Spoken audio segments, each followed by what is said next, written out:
Hi everyone, and welcome to Almost Cancelled. I'm Peter, and with me is Connor. Hello. We're your regular DC TV reviewers.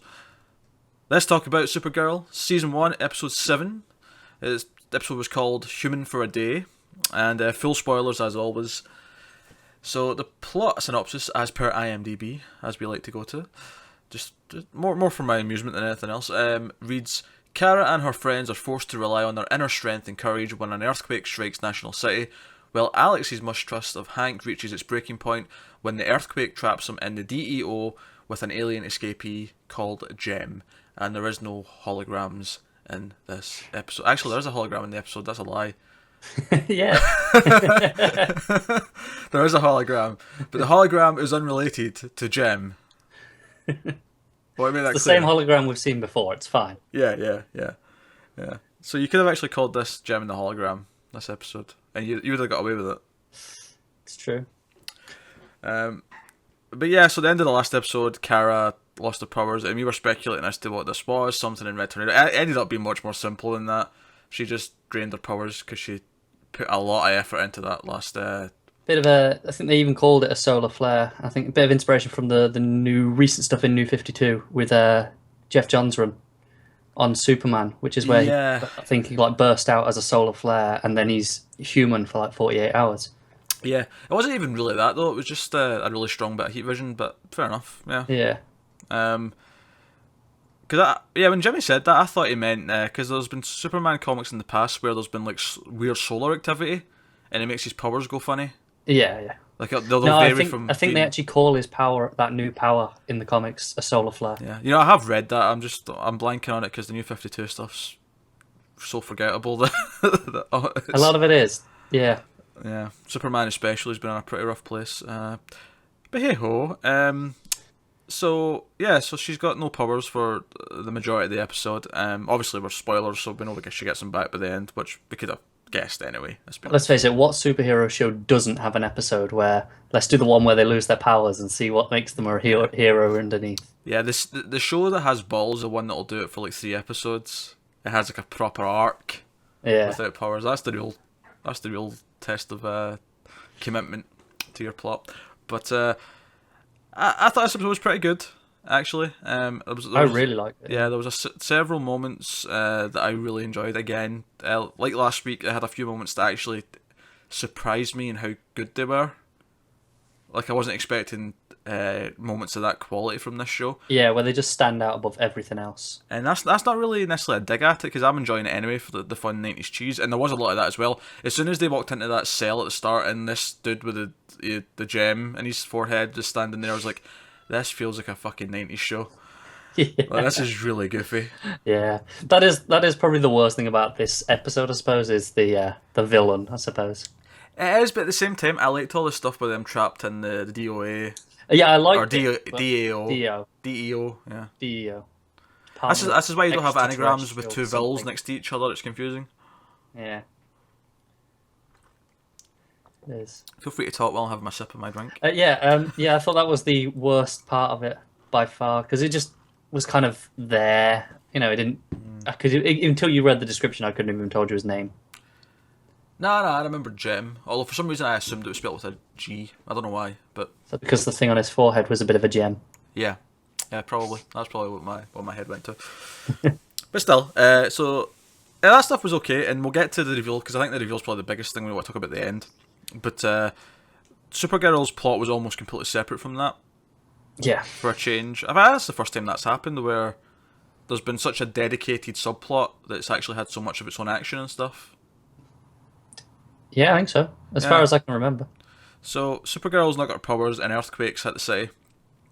And by the way, I feel like the show is really floating its budget a little bit, because when the earthquake hit, Supergirl and Jimmy were walking through the street, and it was clearly not a backlot. It was outside, walking through a city street.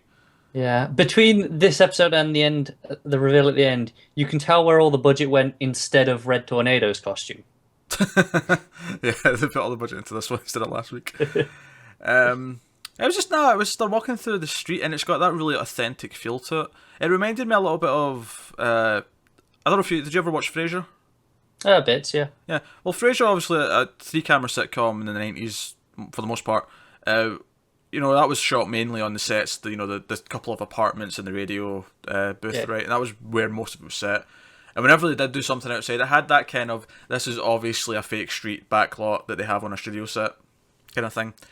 But for the 100th episode, they actually shot scenes of them walking through Seattle because they wanted to make it like a special episode. And you knew right away they were outside walking in like real life. It just had like this different feel to it. There was a similar thing more recently with Community. Like for the first whatever seasons, it was always like that, and then it went to Yahoo for the last one. Yeah, and suddenly the exterior stuff felt. Yeah, the real. Exterior stuff on campus always felt real, but yeah, I know what you mean. There was stuff outside that like residential areas and stuff. Where it was like, oh shit, they actually went to another location outside. Yeah, it was just when they were walking through, she was like, they're actually walking out in the street. This is kind of impressive. For a I mean, just in the sense that I don't expect TV shows to do that normally. They usually cheap it out and avoid that. So. CBS are throwing money at this. They are. It shows confidence, I guess. They just gave it the full season order, so with a bit of luck, we're here for a while, so that's good. Yeah. But yeah, so the earthquake's hit, and Supergirl has to deal with the fact that she can't save anyone. And quite quickly, there's the scene where the guys been in the car crash, during the earthquake, and the daughter like comes up and they have to go over, and Maxwell Lord's there being his Supergirl's she's shit because she's not showing up. Where is she? Blah blah blah blah blah. I'm evil Lex Luthor. Blah blah blah blah.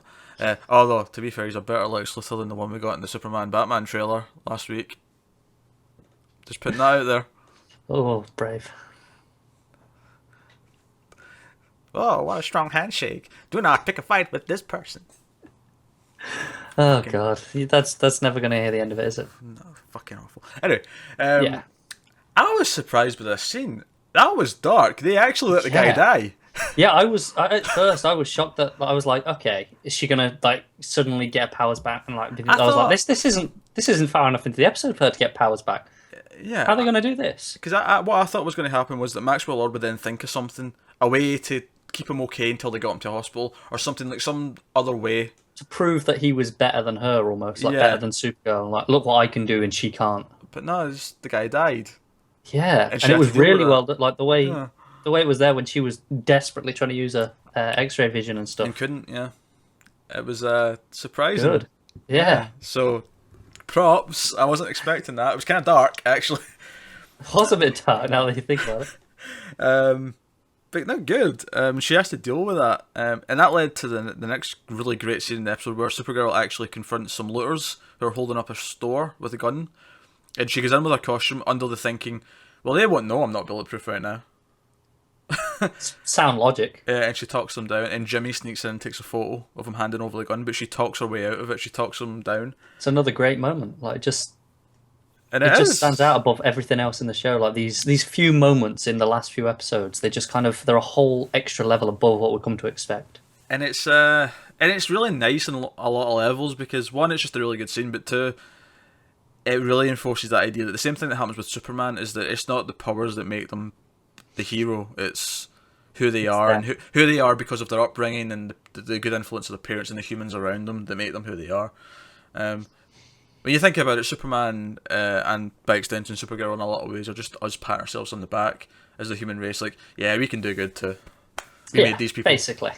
And that's nice. But no, it was a really, really good scene. It was really tense, and the way it was intercutting with Kat's... I thought that worked really well. Yeah, like, it was maybe a little bit like obvious thing to do, but it just worked really well, so, don't mind.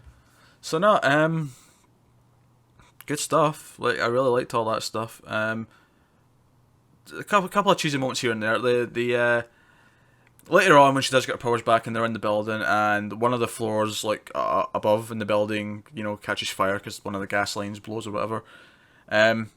First of all, that scene when they first brought up what was happening, I felt a little bit uncomfortable because it was really reminding me of 9/11. Specifically because the fact that they were trapped above the fire and they couldn't get down. Right, yeah. Right away it made me think of 9/11 and it made me feel a little bit uncomfortable, but I got over it. It was just... See, I didn't go to that because I just thought earthquake and then shit just happens around an earthquake. Yeah, no, it was just the way the specific... Yeah. Now that you mention it, I can see the parallels. Yeah, the specific problem of not being able to get down because of the fire was really what made me think of it. I'm not criticising. It's like it's not like we can never do a plot like that because of I'm not being funny, but it's been long enough that you can do that sort of thing. Oh yeah. I'm not. I'm just. Yeah. It was just really specifically made me think of it. Mm. But no, I thought I thought so. Jimmy's playing hero man and he's going up to get people down, and that was all fine and well. I thought it was a little bit TV cheese that the cable he was holding on to started to snap, because that cable is designed to hold an elevator. Any one of those cables can hold the entire elevator plus its maximum weight. They just have 4 just for backups, but you can hold it on just 1. Really, I didn't know that. Yeah. Well, that makes it even a bit more ridiculous. Because even a quarter of the elevator's weight plus quarter of maximum would be enough to hold Jimmy. Easily. I suppose I sort of talked my way out of it by saying, well, the fire's melting it a little bit. Yeah. It's those things that we've just got to let go in this show, because those are probably never going to change. Yeah, that's probably true. But that's it. All the other stuff was great, though. I enjoyed all that stuff. And of course, Supergirl finally get her powers back. And I do have to question, why did she change into her outfit to save Jimmy? I was wondering that. It's like, shit, seriously, you got the time to save him, to change and then dive after him. It's like, come on. Like, I guess she's got super speed and she can do it, but I'm like, why? He knows who you... It doesn't matter. I suppose it's because she's still in the building with everyone else, and like all the people who'd come through the elevator. Yeah. But would they not have seen her disappear? Yeah, it's when it cut to it and she was already in her outfit, I'm like... When did that? Yeah, why? Why was she in her outfit? It wouldn't matter. But was she wearing it underneath, even though she didn't have her powers? Like, just in case? I don't think... Yeah, maybe. I don't know.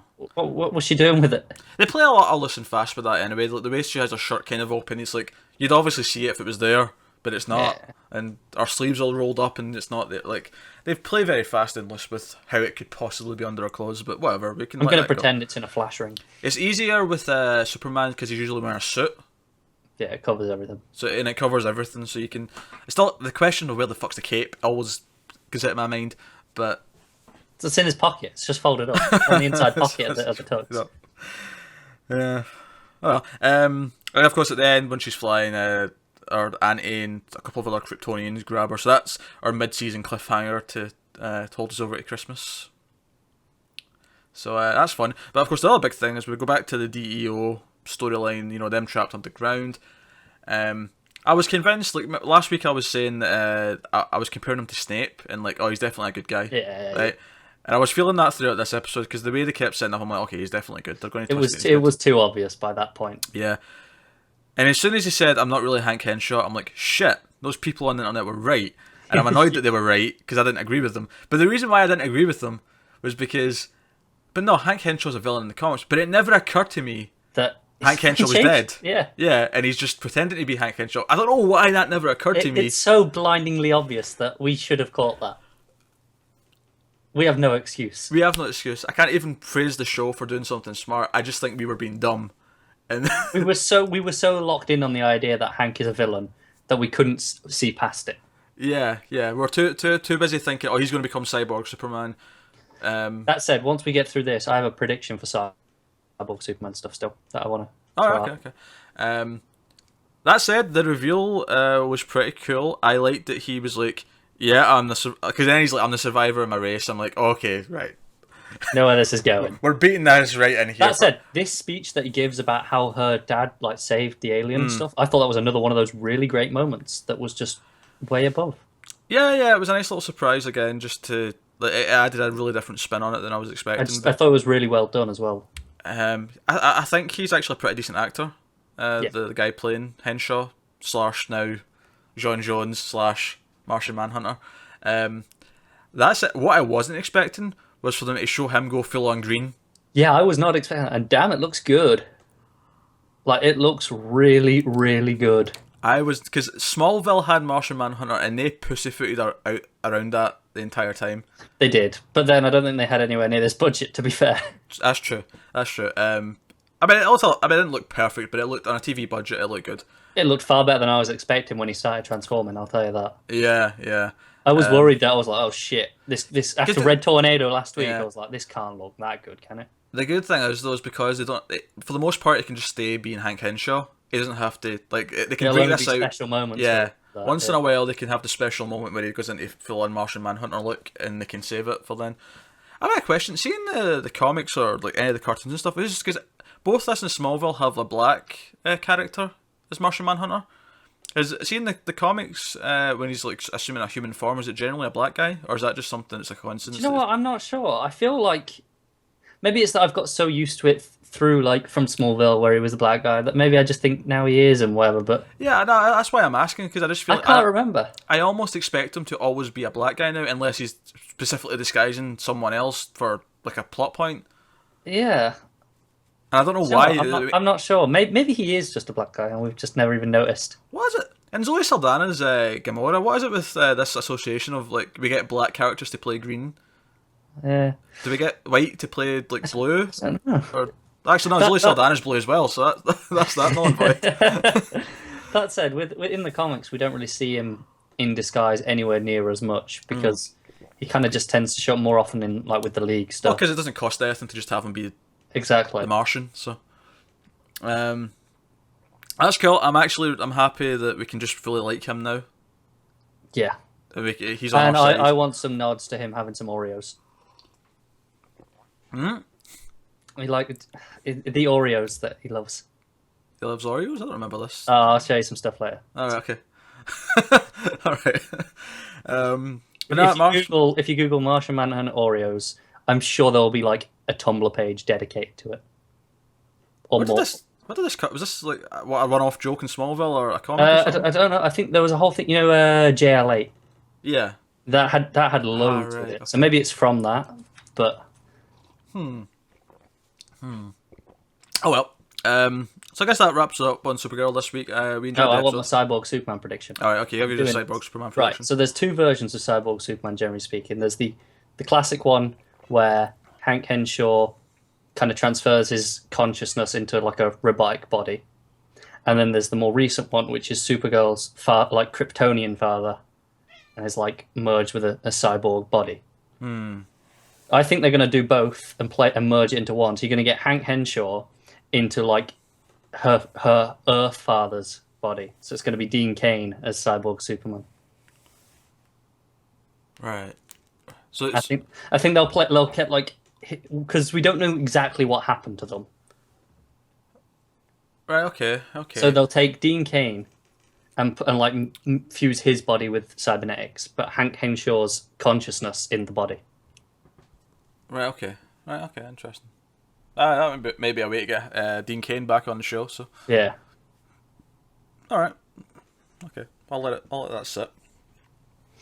I won't dispute it, but I'm not necessarily giving it full marks and saying it's going to happen either.